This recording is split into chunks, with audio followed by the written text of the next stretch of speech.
Assalamualaikum warahmatullahi wabarakatuh. Alhamdulillahi rabbil alamin, wassalatu wassalamu ala asyrafil anbiya'i wal mursalin wa ala alihi wa sahbihi ajma'in. Subhanaka la ilma lana illa ma 'allamtana innaka antal alimul hakim wa la hawla wa la quwwata illa billahil aliyil azim. Rabbi ishrah li sadri wa yassir li amri wa hlul 'uqdatam min lisani yafqahu qawli. Allahumma alimni ma jahiltu wa dzakirni ma nusitu, amma ba'd. Yang dikasihi tuan-tuan imam, tuan-tuan Bilal, tuan-tuan Siap, pengurusi masjid Alam Impian, ahli jawatan kuasa masjid, para asatizah, para alim ulama, tuk-tuk guru, anak-anak pelajar, hadirin hadirat muslimin muslimat yang dikasihi sekalian. Alhamdulillah, syukur kita kepada Allah Subhanahu wa taala dengan limpah kurnia waktu yang Allah berikan kepada kita, dapat kita sama-sama hadir di masjid ini, sama-sama kita duduk untuk solat, sama-sama kita mengerjakan fardu solat maghrib secara berjemaah. Seterusnya Allah memberikan kepada kita kelapangan waktu untuk duduk sama-sama mendengar ayat-ayat Al-Quran, hadis-hadis Nabi sallallahu alaihi wasallam. Moga-moga dengan demikian kita mendapat taufik dan hidayah. Allah menjadikan hati kita semakin tunduk untuk mentaati perintah Allah, dan dengan demikian juga Allah mengelakkan kita daripada melakukan perkara yang dilarang. InsyaAllah pada malam ini kita sambung pengajian kita, sambungan daripada benar lepas. Pengajian kita yang terakhir ialah pada 7 hari bulan 10, 7 bulan 10, kuliah kita yang terakhir. Kita membicarakan tajwid, riwayat Hafs dari Imam Asim. Pengajian kita ini ialah pengajian ilmu qiraat menggunakan kitab Mabahis fi Ilmil Qiraat. Dan sebelum kita masuk kepada qiraat syazah, kita masuk kepada tajwid riwayat Hafs dari Imam Asim. Kita dah membicarakan sampai ayat yang ke-6, dan pada malam ini kita masuk ayat yang terakhir. Dan selepas itu insya-Allah kita akan masuk kepada tajuk syazah dalam qiraat. Ayat yang ke-7, siratal ladzina an'amta 'alaihim ghairil maghdubi 'alaihim waladdallin. Amin. Saya buang dulu yang ni, dia banyak. Kalau kita tengok kat sini, biasanya lah ayat yang ke-7 ni bagi kita orang Melayu, sirat ni dia hilang bunyi safir lah. Dia ada bunyi safir kan. Sirat dia tak boleh, sebagaimana saya sebut sebelum ni, huruf sad ni kita tak boleh moncong. Sirat tak kena, dia tak boleh moncong. Kalau moncong dia tak jadi makhraj huruf sad kena dia kena tarik ke tepi, tak boleh moncong. Kalau moncong dia tak jadi huruf sad. Itu sad Melayu lah. Kalau Melayu belajar kampung, dia akan huruf sad gitu kan. Tapi makhraj huruf sad dia kena tarik. Sirat sad dia kena kembung kat dalam lah, sifat dia dia tebal. Sirat ra ni bagi atas.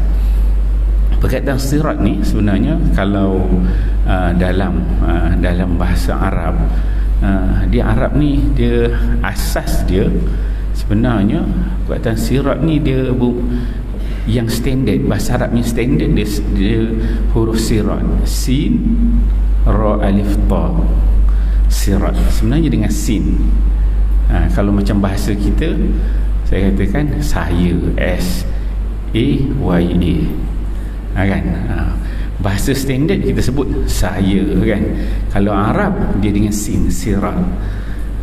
Tapi kalau kita tulis S A Y A, bunyi dia saya ke saya? Saya ke saya?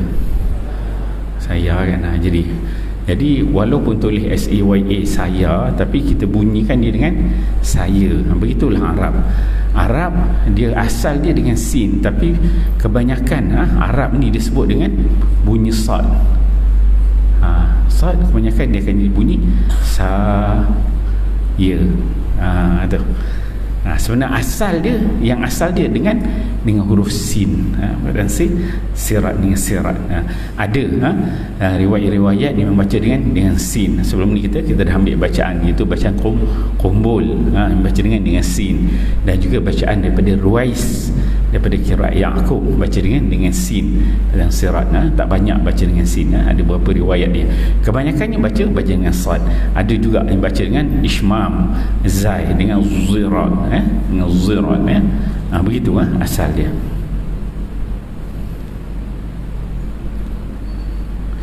Jadi biasanya sad ini sad tu dia kena ada bunyi macam tu lah, bunyi safir. Safir orang kata bunyi angsa. Ra ni kena bagi atas, dia kena tebal lah. Sira. Antara sebab Arab ni salah satu dia punya lidah dia memang jenis sebut huruf jenis tebal-tebal. Biasa standardnya begitu. Arab standardnya dia akan sebut sebutan tu tebal-tebal. Jadi sad dia jadi mudah sira. Jadi ra ni bagi atas tu, kalau ni versi ra dia payah nak ambil. Itu di sudut lahjah Arabiah. Benda yang nipis nak pergi kepada tebal, sebab ra lepas tu dia kena tebal. Jadi dia kena tebal, sad tu dia kena tebal. Sifatnya tebal, dia masuk kepada ra yang bagi atas, huruf tebal. Jadi sira ra tak boleh sira kan. Dia sira ra tu kena tebal. Kemudian huruf ta tu juga tebal. Siratal lazi, jangan ta, siratal lazi, ta tu kena tebal. Ta ni biasa kita kurang ada masalah. Bagi kita orang Melayu biasanya dekat sini lah. Huruf zal ni bermasalah. Siratal ladzi, zal dia 3 huruf ya. Huruf tha, zal, dan juga huruf za.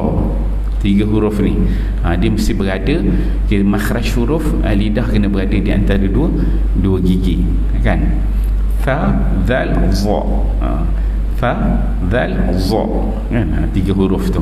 Biasalah kita, bagi kita orang Melayu memang kita ada problem lah huruf zal ni. Kita zal dengan zai lebih kurang je bunyi dia. Supaya kita orang Melayu huruf ha dan juga ha, dekat-dekat je bunyi kan. Kita ambil tengah aja kan. Dal dengan zai lebih kurang, semua macam zai je bunyi dia. Itu biasa orang Melayu. Jadi bila kita melihat tajwid dulu, kita kena makhraj tu kena betulkan.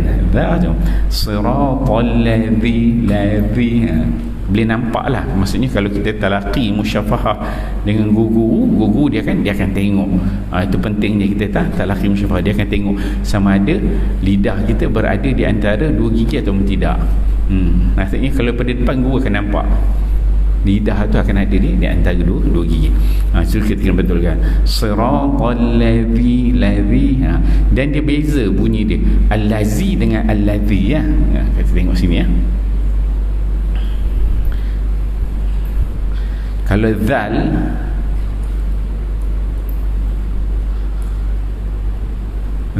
dengan zai, kalau zal ni dia bunyi dia lemak sikit. Siratal lazi kan, allazi,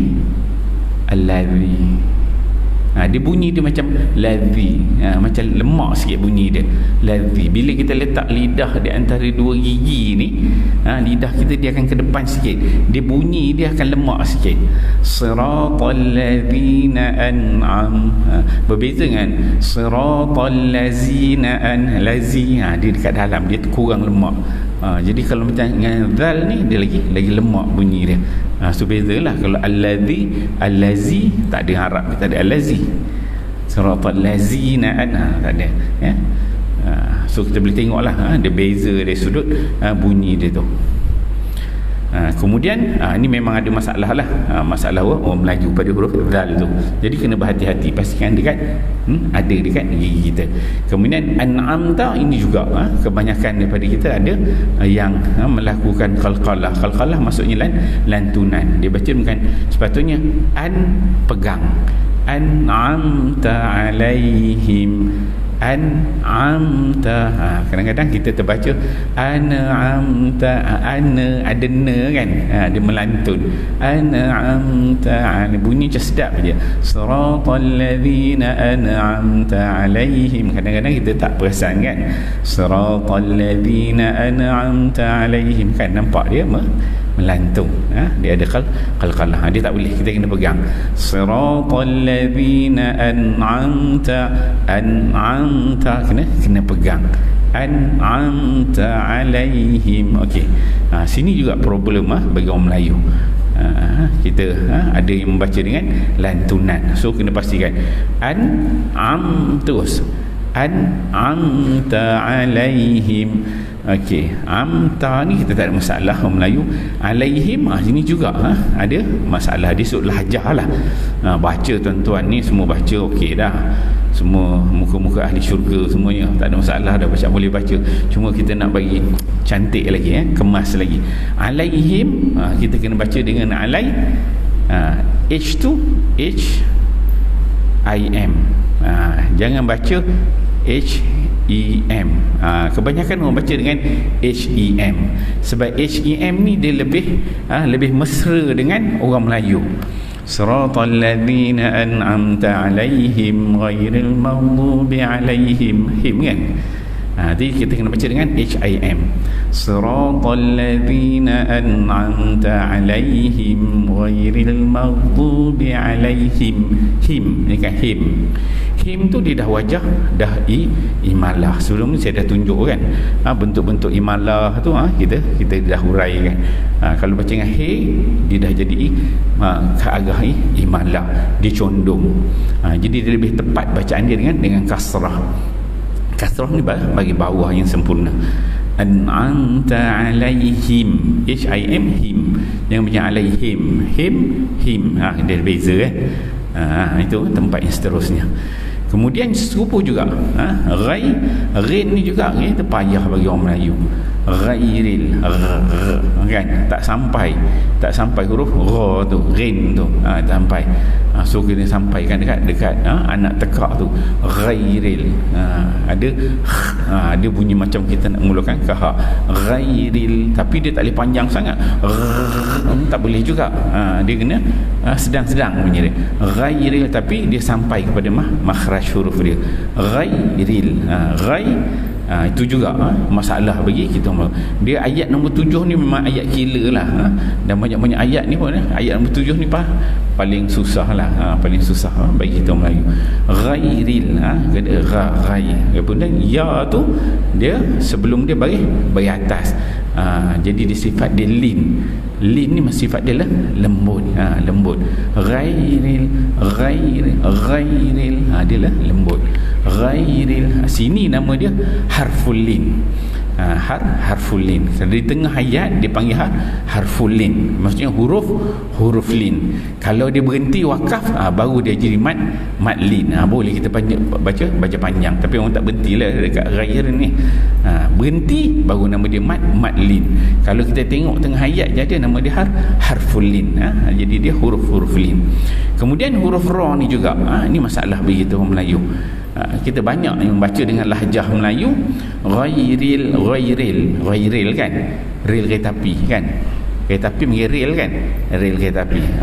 Ghairil bukan rel, dia juga baris bawah, dia baris dengan I. Jangan baca dengan RI. Ghairil maghdu. Jadi lahjah, ketepatan bunyi lahjah tu lebih tepat. Ghairil maghdu. Dia kalau kita talaqi musyafahah, belajar tajwid ni, dia tak boleh malu ataupun kita katakan malas dari sudut mulut kita. Mulut ni dia tak boleh malas.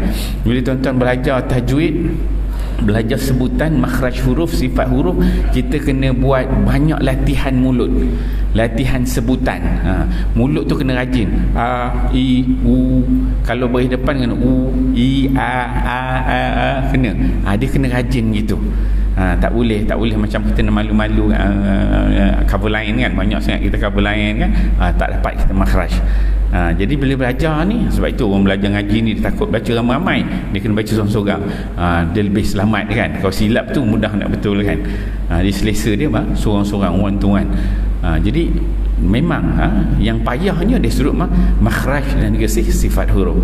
Jadi bila kita sebut tu kita kena mulut tu kena main depan belakang baru kita dapat makhraj dia, sifat dia, lidah tu. Dan dia perlukan mumarasah tu kena berlatih sekali mungkin dapat, lupa balik, tapi dia kena mumarasah, kena terus buat istimrar kan, berterusan.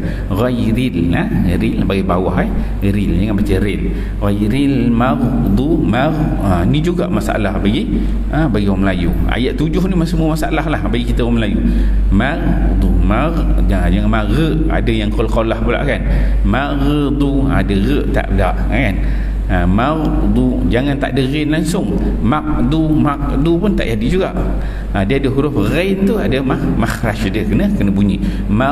Dia kena sampai tapi tak boleh tekan kuat sangat. Tak jadi juga. Ataupun tak bunyi langsung makdu. Jadi macam bunyi K pula. Jatuh bunyi kaf sebelum makhraj ghain kan. Maghdu dia ada bunyi dia maghdu. Dot ni dia kena tebal. Maghdu kena tebal. B tak ada masalah. Alaihim ni sama macam tadi. Him tu kita ada masalah. Kemudian waladhdallin, lam ni dia masuk dekat dot. Ini dalam banyak-banyak tempat daripada start bismillah tu, ni memang ini kona maut lah kata kan, yang paling susah biasanya. Walad lam ni nak ambil dot tu dia kena ada sifat istitalah.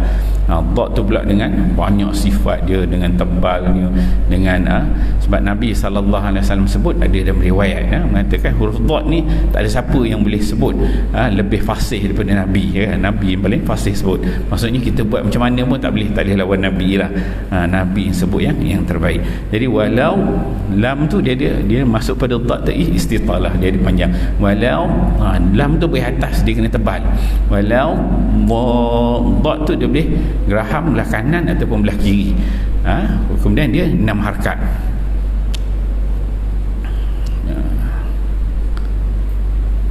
Waladhdallin kan. Waladhdallin lam ya nun kan. Sini lam ni, wala ni, lam tu dia dah tebal, kemudian dia nak ambil dekat dot, masuk dekat dot tu, huruf dot tu huruf yang tebal juga. Istitalah dia tu. Sini dia kena ada 6 harakat. 1 2 3 4 5 6. 1 2 3 4 5 6. Kemudian dekat lam ni dia ada sabdu. Asal ni dia ada 2 lam. Waladhdallin, maksudnya ada 2 lam kat sini. Bila dari sini dia kena ada, kita ada wajah yang dia kena naik sikit. Kemudian baru dia turun balik. Yang turun ni kita boleh pilih lah, sebab ni mat ada di sukun. Nak baca 2 harakat boleh, nak baca 4 harakat boleh, nak baca 6 harakat boleh kat ujung ni. Waladhdallin tu perbuatan lin, tapi dal tu kena 6, kemudian dia kena ada syaddah ni dia kena naik benda ni. So benda ni yang biasa kadang kita terlepas. Kalau terlepas hilang dia syaddah tu, dia akan jadi bacaan yang syazzah. Macam syazzah ni maksudnya dia boleh merosakkan, kita mengurangi huruf, mengurangi huruf dalam al-Fatihah kan. Jadi walau dallin, ada delin. Nak kuat mana dia punya syaddah tu berdasarkan kita punya bentuk bacaan. Bacaan ni ada yang ulama sebutkan, ada namanya bacaan hadar. Hadar ni bacaan yang laju. Ini maratib lah dia punya bacaan laju. Ada nama bacaannya tadwir. Ni dalam tajwid lah, kita tengok tajwid ni pertengahan. Ada bacaannya tahqiq. Tahqiq ni yang slow lah. Ni paling slow, perlahan ni paling slow. Ulama dia ada berbeza pandangan. Ada ulama mengatakan tiga-tiga inilah termasuk dalam namanya tartil. Tartil tu tiga-tiga ni termasuk dalam dan tartil. Ada juga ulama lain dia pecahkan tartil ni ada termasuk sebahagian daripada jenis-jenis dekat sini antara tadwir dengan tahqiq. Adalah beberapa pandangan. Itu pandangan ulama. Asasnya begitu. Ada hadar, ada tadwir, ada tahqiq. Sebab dia ada takrif dia lah bacaan macam mana. Jadi nak kita punya walau dhalin kan, dhalin itu pun tak boleh panjang. Kadang-kadang orang dia tak masuk ya panjang lah ke situ kan, walau dhalin tak boleh juga. Jadi itu panjang. Itu yang panjang, dia bukan 2 harakat. Dia hanya ada aja. Sebab dia ada syaddah kat situ. Walau dhalin. Lidah tu dhalin. Dia naik tapi dia bukan tahan. Dhalin. Salah. Tak tepat. Jadi macam ada mat pula kat situ. Dia tak ada mat kat situ. Walau dhalin. Dia naik turun. Dhalin. Dia kena ada. Yang biasa orang tertinggal walau dhalin terus lin terus kan, dhalin. Tak ada. Dia tak ada naik tu hujung. Jadi dia kena naik sebab ada syaddah kat situ. Ni paling payahlah. Dia perlukan kepada latihan itu. Okey, kita ambil sama-sama Okey, kita boleh tengoklah berapa tempat ni tadi. Ni memang ayat sini memang killer semualah. Waladhdallin ni okey. Dari sudut wakaf pula. Dari sudut wakaf, kalau tuan-tuan yang terbaik kita dalam mazhab Syafi'i, dia menganjurkan kita baca satu ayat lah dari sudut fiqh Syafi'i. Maksudnya siratal lazi sampai waladhdallin. Kalau nafas kita panjang, tapi biasanya orang Melayu ni kebanyakan nafas ni tak berapa nak panjang. Jadi harus hukumnya kita berhenti dekat alaihim siratal ladzina an'amta alaihim. Dan kebanyakan orang baca dekat alaihim. Dan ada juga riwayat dari sudut qiraat yang waqaf pada perkataan alaihim. Itu kita akan bincangkan nanti. Saya akan tunjukkan berapa orang imam perawi yang waqaf pada alaihim. Dan ada mashaf yang dia mengikut kaedah dekat alaihim tu ada tanda waqaf dekat situ. Jadi maksudnya memang ada riwayat yang diambil betul daripada Nabi sallallahu alaihi wasallam secara bersanad waqaf pada alaihim. Ada wajah begitu okey, saya baca okey, tuan-tuan boleh ikut kita ambil pada sini suratul kita berhenti pada alaihim yang pertama. Siratal ladzina an'amta alaihim. Ikut.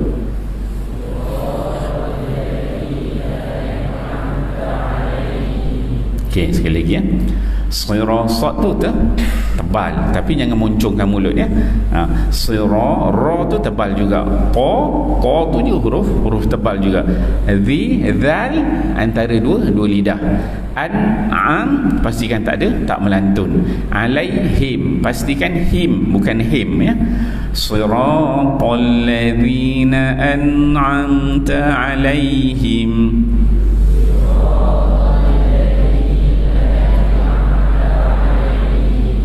Sekali lagi, siratal ladzina an'amta alaihim.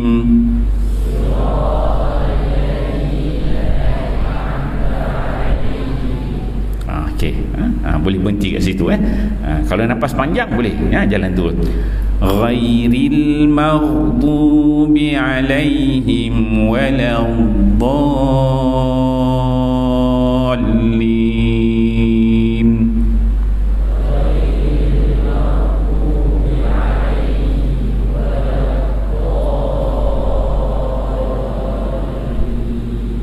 Sekali lagi, mana pada ghairil tu? Ghairil maghdubi alaihim waladdallin.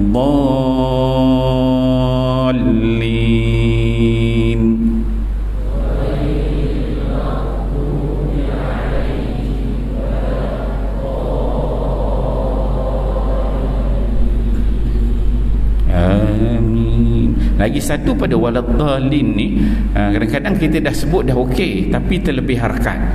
Kadang orang dia 6 harakat tak cukup 6.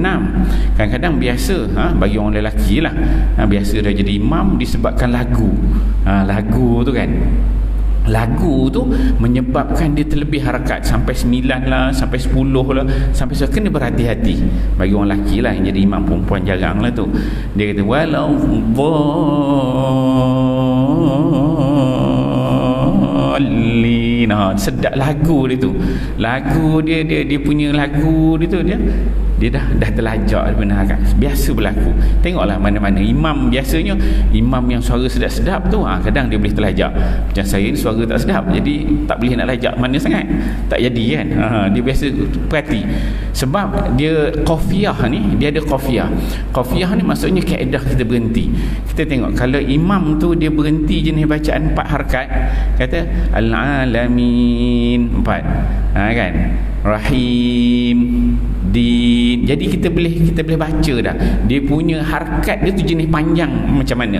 Tapi bila waladhdallin tu disebabkan lagu dia berlengguk-lengguk. Memang terlebih daripada 6 harakat. Jadi dia sudut ke ketepatan itu dah keluarlah daripada kaedah kita membunyikan dengan tepat hukum tajwid itu okey habis ayat yang ke-7. So kita dah cover dah dari sudut tajwid dalam surah Al-Fatihah bagi riwayat Haf'an an Asim. Okey, kita masuk terus kepada tajuk yang seterusnya. Tajuk yang seterusnya kita akan melihat riwayat syaz dalam bacaan Quran. Dikatakan fokus pada surah Al-Fatihah. Kita cuba remind balik, ingat balik apa yang dah kita belajar sebelum ni. Kita dah belajar qiraat, namanya yang qiraat ini, untuk kita recap balik. Qiraat ada yang disebut sebagai qiraat yang ada qiraat 10, ada 10 yang kecil, ada 10 yang besar. Okey, 10 yang kecil ni dia terbahagi kepada 2, ada disebut Syatibi, ada disebut Durrah. Yang 10 besar ni dia satu je, dia sebut Tayyibah. Ini semua kita dah baca dah. Syatibi ni yang 7 imam, kemudian ada 14 perawi. Durrah ni ada 3 imam, kemudian ada 6 rawi. Okey, ni sebut asyarah sughra. Asyarah sughra, kalau Arab disebutlah asyarah sughra. Qiraat asyarah sughra, 10 yang kecil. 10 yang kecil ni terdiri daripada Tariq Syatibi, maksudnya jalur Syatibi. Ini kita dah baca dah semua dah ni tuan-tuan 7 Syatibi, 7 imam, 14 perawi kita dah baca semua, dan daripada Durrah al-Mudiyah, ni juga kita dah baca. Kalau 10 besar ni asyarah kubra, qiraat 10 yang besar. Tariq dia Tariq Tayyibah. Ini juga kita dah baca. Habis dah kita dah baca. Maksudnya qiraat yang 10 kecil dan 10 besar ni adalah qiraat yang diterima, boleh dibaca dalam solat. Tidak tertolak. Dia termasuk ulama secara jumhur mengatakan 10 yang kecil dan 10 yang besar ni mengatakan adalah qiraat yang mutawatir. So qiraat yang namanya mutawatir. So qiraat ni dia ada nama-nama dia. Ada satu nama dia mutawatir. Watir. Ini 10 kecil 10 besar ni, dua-dua ni dia mutawatir. Maksudnya boleh baca dalam solat. Wajah-wajah yang kita dah ambil dah tu, 40 wajah kita dah baca, semua boleh kita bawa dalam solat. Dan mutawatir ni dia ada partner dia. Partner dia syazah. Inilah tajuk yang nak kita bahas. Dia ada lagi nama-nama lain. Daripada sini dia ada qiraat yang nama dia masyhur, qiraat yang ada ulama kata maqbulah, mardudah, ada qiraat mudrajah, ada qiraat tafsiriyah, ada jenis-jenis dia. Tapi kerangka besar dia dikatakan qiraat yang mutawatir, kemudian yang kedua ialah qiraat yang syazah. Ini tajuk kita nak masuk. Jadi kita masuk kepada namanya qiraat yang syaz. syaz. Kita nak tengok apa? Surah Al-Fatihah sahaja. Sebab kita baru nak habis surah Al-Fatihah. So rukun-rukun bacaan Quran. Yang dinamakan Quran tu dia perlu ada 3 rukun. Al-Imam Ibnul Jazari dia menyebutkan dalam matan dia Thayyibatun Nashar, dia kata fa kullu ma wafaqa wajhan nahwi wa kana li rasmi istimalan yahwi wa sahha isnadan huwa al-Qur'anu fa hadhihi salasatu al-arkanu wa haitsuma yakhtallu ruknu athbiti syuzuzahu law annahu fi sab'ati. Itu dalam matan dia. Dia kata ada 3 syarat untuk kita boleh sebut dia sebagai Quran ataupun kita nak sebut dia sebagai qiraat. Apa rukun dia yang pertama? Kullu ma wafaqa wajhan nahwi. Maksud yang pertama adalah dari sudut bahasa Arab. Bahasa Arab. So Quran ni dia memang kena bahasa Arab lah. Nahu dia betul lah. Di sudut nahu bahasa Arab. Kullu ma wafaqa wajhan nahwi. Wajah nahu dia tu ada beberapa jenis, maksudnya betul bahasa Arab dia. Wa kana li rasmi ihtimalan yahwi. Yang kedua dia sudut resam dia. Dia perlu kepada resam Usmani. Ini syarat dia. Syarat yang pertama bahasa Arab, yang kedua dari sudut resam. Resam ni tulisan Al-Quran yang boleh dibaca, yang ulama ittifaq untuk nama dia Quran ataupun nama dia qiraat, dia perlu kepada rasam Usmani. Rasam Usmani apa? Saya dah cerita dah sebelum ni. Maksudnya tulisan yang ditulis pada zaman Sayyidina Osman, yang semua sahabat setuju, yang mana tulisan itu tak ada baris dan juga tak ada titik. Wa kana li rasmi ihtimalan yahwi. Itu yang kedua. Selain daripada rasam Usmani itu tidak dikira. Kemudian yang ketiga, wasahha isnadan huwal Quran. Dia kata sah sanad. Sah sanad. Maksud yang syarat ketiga, maksudnya sah sanad. Sanad bacaan itu sampai kepada Nabi sallallahu alaihi wasallam secara betul, jelas.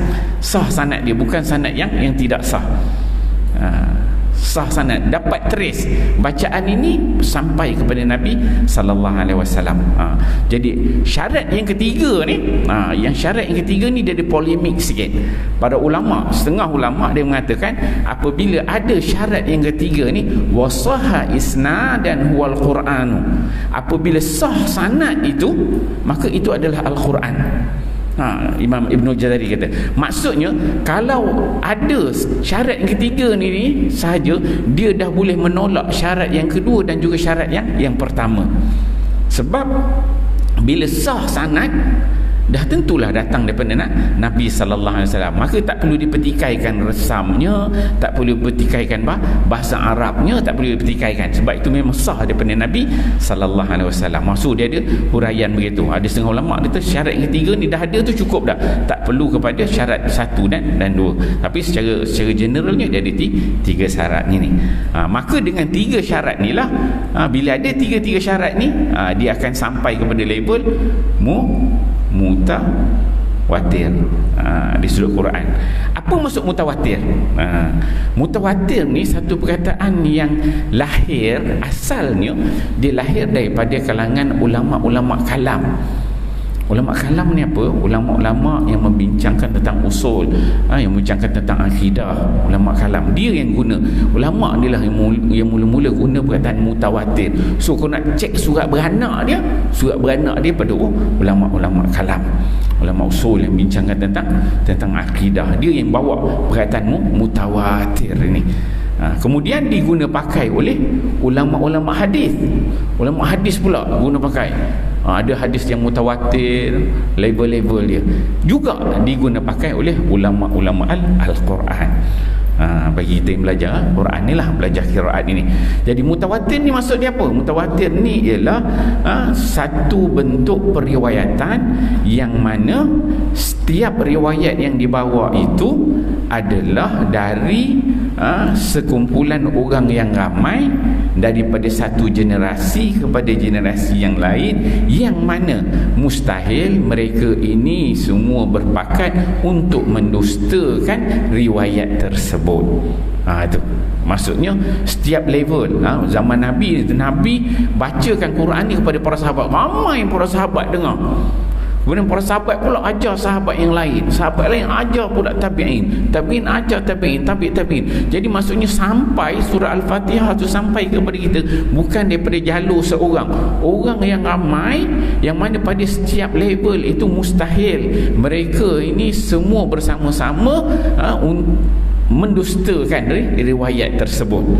Maksudnya jadi jumlah yang ramai, maka dinamakan sebagai mutawatir. So riwayat tu mutawatir. Cuma dalam mutawatir tu bahas pula, sebab disiplin ilmu ni benda yang ulama guna pakai. Ulama bahas pula mutawatir ni ramai tu banyak mana? Banyak mana ramai tu? Katakan mutawatir. So kalau tuan-tuan belajar dalam ilmu hadis, ada ulama kata 5 orang, ada ulama kata 10 orang, ada kata 20 orang. Dia at least kurang-kurangnya ada 5 orang setiap level itu kan. Baru dia kata tu adalah. Sebab benda ni mutawatir ni benda dia istilah nak menunjukkan ramai dan mustahil mereka berdusta.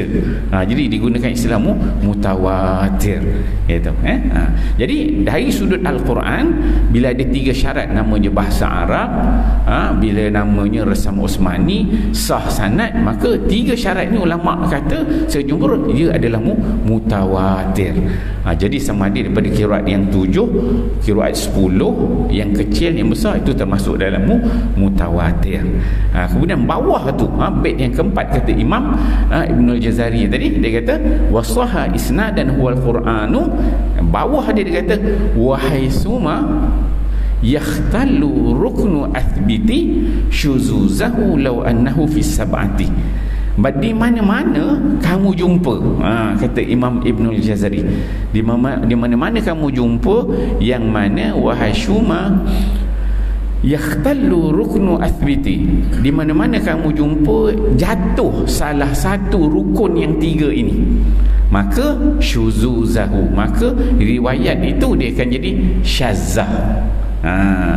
3 rukun ini jatuh salah satu rukun, hilang salah satu rukun ini, maka dinamakan sebagai syazah. Kalau qiraat tu sebab dia muannas, jadi syaz kita sebut syazah, dia muannas juga, perempuan maksudnya, dia suruh grammar dia, jadi syazah. Jadi dia akan jadi syazah, jatuh salah satu rukun ni, nama dia syazah Al-Quran. Lau annahu fis sab'ati, kata Imam Ibn Jazari, maksudnya walaupun kamu jumpa wajah bacaan itu oleh imam-imam yang 7, maksudnya imam qiraat yang 7 yang dah kita baca tu, dia ajar yang kita baca tu yang mutawatir, tapi sebenarnya ada juga riwayat-riwayat daripada imam yang 7 tu yang mereka ni meriwayatkan bacaan yang syazah. Kita akan jumpa, lepas ni kita akan jumpa, kita tengok tu faham, maksudnya rukun dia ada 3, jatuh salah satu rukun, maka itulah yang dinamakan sebagai syazah. Tu rukun bacaan Al-Quran. Dari sudut penyusunan imam-imam dia pula, sebelum ni kita ada imam 7, imam 3, imam 10. Kalau syazah ni, ini yang dia banyak sebenarnya. Terlalu banyak riwayat yang syazah ni, terlalu banyak. Tetapi yang dikumpulkan, yang masyhur, yang dikumpulkan oleh Imam Ibnul Jazari ada 4 orang imam. Ada 4 orang imam, dan setiap imam tu dia letakkan perawi dia. Ada imam, ada 4 orang. Di bahasa Arab ni saya tak sempat nak terjemah dia. Ada 4 imam, ni 4 orang imam, dan setiap 4 tu ada perawi dia. Setiap satu tu ada 2 orang perawi dia. Jadi maksudnya dia adalah 8 perawi. Macam mana yang qiraat kita ambil tu disusun itu, maka dalam syazah pun dia susun macam tu juga. Habis sebenarnya banyak lagi yang lain-lain. Siapa? Yang pertama dia kata imamnya ialah Imam Muhaisin, Ibnu Muhaisin. Periwayat dia yang pertama, ini imam. Periwayat dia yang pertama namanya Al-Bazzi. Ini periwayat dia yang pertama. Al-Bazzi dekat sini syazah ni. Ini syazah. Yang kat sini Bazzi ni sama yang kita belajar dulu, perawi kepada Imam Ibnu Katsir. Ibnu Katsir tu dia ada Al-Bazzi dan juga Qumbul. Jadi Bazzi dekat Ibnu Katsir tu kat sini ni dia jadi perawi juga. Dia jadi perawi kepada Imam Ibnu Muhaisin. Maksudnya dekat sini yang disusun oleh Imam Ibnul Jazari, dia mengambil apa bentuk riwayat-riwayat yang diambil oleh Al-Bazzi daripada Ibnu Muhaisin. Itu yang dalam matan Ibnu Jazari itu dia kata wahaitsuma yakhtallu ruknu athbiti syuzuzahu law annahu fis sab'ati. Ini dalam imam yang 7 lah. Al-Bazzi ini periwayat kepada imam yang 7. Bismillah.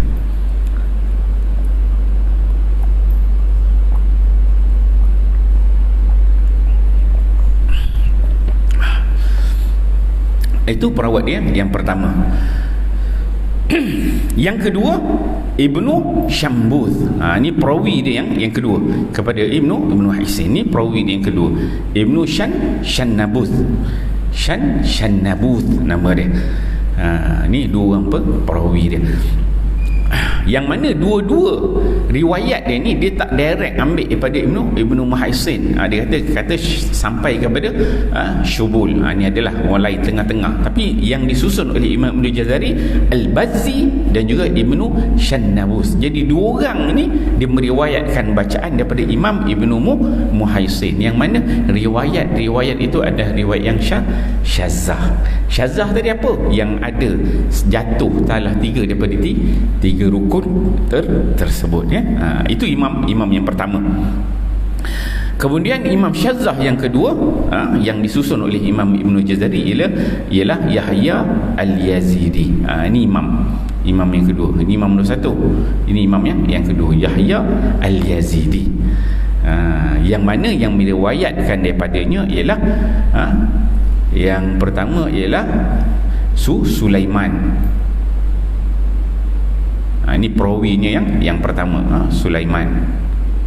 Dan yang kedua ialah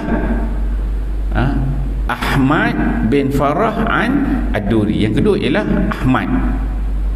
Ini perawi dia yang kedua kat sini. Dua-dua si Sulaiman dan juga Ahmad ni, dua-dua ni dia ambil daripada Ad-Duri. Ad-Duri ni, Duri perawi kepada, kita dah baca dalam qiraat yang 7 dia ada Duri ni ada 2 kali nama dia. Satu Duri Abu Amru, Duri Abu Am, Ad-Duri Abu Am, iaitu perawi kepada imam yang ketiga. Dan juga Duri yang sama juga adalah perawi kepada Imam Al-Kisai, Ad-Duri Al-Kisai. Jadi maksudnya nama Duri ni dekat qiraat 7 dia ada dua kali nama dia naik kat qiraat 7. Kita keluarkan azan.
muslimin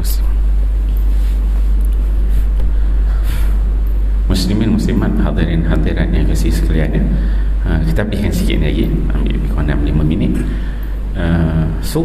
Imam yang kedua tu Yahya al-Yazidi, dia ada Sulaiman, dan juga perawi yang kedua ialah Ahmad bin Farah. Dua orang yang mana dua-dua ni diambil riwayat itu dia lalu juga Ad-Duri, Duri yang dalam kira 7, Duri Al-Kisai, dengan Duri Abu Amru Al-Basri, imam yang ke-3 dan imam yang ke-7 dalam qiraat 7 Okey, itu yang kedua.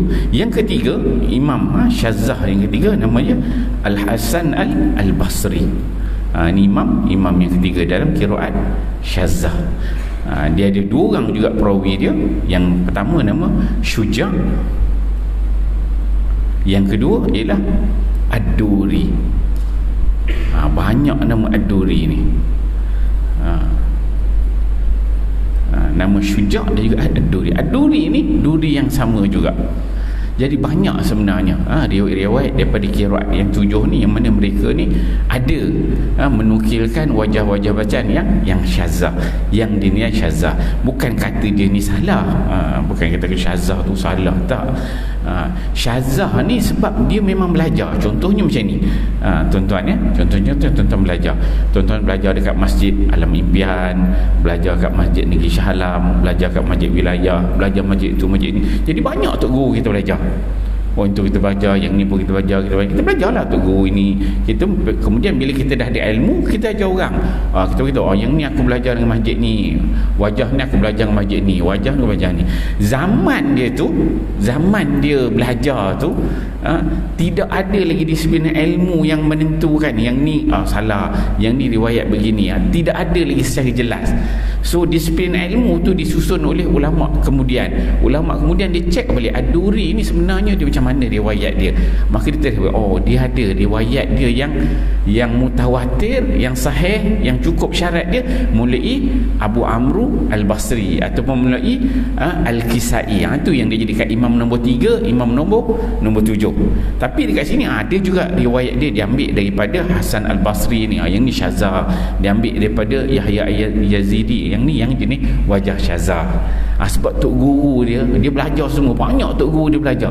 Jadi ada yang tepat, ada kurang tepat. Jadi ulama-ulama berikan penilaian. Itu imam yang ketiga. Dan imam yang terakhir, imam yang keempat, ini yang disusun oleh Imam Ibnu Jazari. Banyak lagi sebenarnya. Imam yang keempat namanya Imam Al-A'mash. Ini imam yang keempat. Dia ada 2 orang perawi dia, Asy-Syanabuzi tadi Syannabuz, ini Asy-Syanabuzi, perawi dia pertama, dan perawi dia yang kedua ialah Mutawwi'i. Tuan-tuan dengar je lah, maksudnya kita tahu begini kan, ada nama dia. Ada 4 orang imam dalam qiraat syazah. Kemudian setiap imam tu ada 2 orang perawi dia. Dia 2 orang perawi dia. Yang mana siapa yang susun ni? Imam Ibnu Jazari yang buat qiraat 10 Syarah Kubra, yang buat Durrah Al-Mudiyah qiraat 3 tu. Dia yang mula-mula yang susun cara formal. Tapi asasnya dah ada daripada zaman Ibnu Mujahid 300 Hijrah.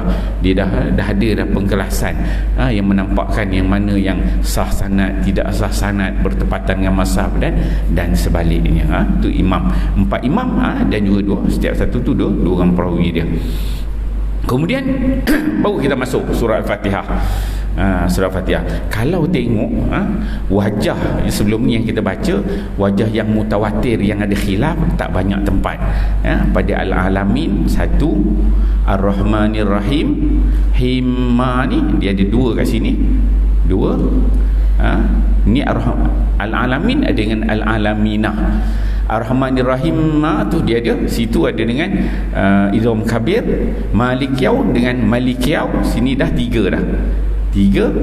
Sirat ni baca dengan sad boleh, dengan sin boleh, dengan ismam boleh, ismam zai ni 4. Alaihim ni 5. 6 alaihim yang kedua. 7 sirat tempat 5, 6 alaihim, 7 alaihim, waladhdallin nah. So secara asasnya adalah 8 tempat. Cuma ada yang 3 wajah, ada yang 2 wajah kan. Ini khilaf yang mutawatir. Maksudnya qiraat yang 10 yang kecil dan 10 yang besar tadi kan. Ada berapa tempat? Ada 8 tempat, dia ada 8. Cuma pecahan tu adalah ada yang 3 wajah, 2 wajah, 3. So ada 8 tempat dia. Itu khilaf yang mutawatir. Tetapi untuk yang syazah dia pula, kita perlu belajar yang syazah supaya kita tak baca syazah, tak baca yang salah. Yang syazah dia ada berapa? Untuk yang syazah dia, kita ada sebanyak 70 tempat. Untuk wajah syazah dalam surah Al-Fatihah ada sebanyak 70 tempat. Cuba bayangkan. Yang mutawatir dia tadi khilaf dia ada 8 aja. Syazah ni dia boleh sampai tu 70 tempat semuanya. Jom kita nak tengok satu-satu. Ni ada dituliskan dalam kitab-kitab tafsir, kitab lughah, kitab qiraat, dia dibahaskan. Maksudnya ada. Sebab Arab ni dia banyak kabilah-kabilah dia. Banyak kabilah-kabilah dia, ada yang baca gitu, ada baca. Jadi bila kita faham syazah tu sampai 70 tempat syazah surah Fatihah saja, baru kita nampak, ya Allah ya Tuhanku, punyalah payahnya ulama-ulama nak menjaga surah Fatihah ni supaya orang baca betul.